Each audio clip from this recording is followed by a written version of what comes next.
रहमतुल्लाह। मैं हूं इरफान खालिद, डिस्ट्रिक्ट राजनपुर से। PQNK फार्मिंग पर खुशामदीद। इस वक्त हम अपने फील्ड में मौजूद हैं, जहां पे हम PQNK या पायदार कुदरती निज़ाम काश्तकारी के तहत बगैर किसी परचेज इनपुट के काश्तकारी करते हैं। मेरे पीछे जो फील्ड नज़र आ रहा है आपको, ये कन्वेंशनल यानी कि रिवायती तरीके से चावल की काश्त हो रही है। ये हमारे साथ बिल्कुल पड़ोसी हैं जिनका ये फील्ड है।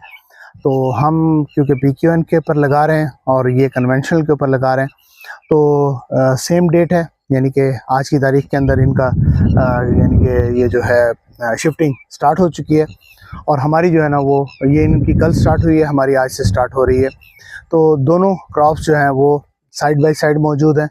तो इंशाल्लाह हम इसकी जो है ना वो स्टडी करेंगे और देखेंगे कि भी क्या नताइज निकलते हैं, किस किस्म की परचेज इनपुट इस्तेमाल होती है, अखराजात क्या आते हैं और मुतवक्की आमदन क्या होती है, फ़सल कैसे परफॉर्म करती है, और फ़सल के तमाम स्टेप्स के ऊपर आने वाले मसले मसाइल जो हैं उनको भी हम इसके अंदर डिस्कस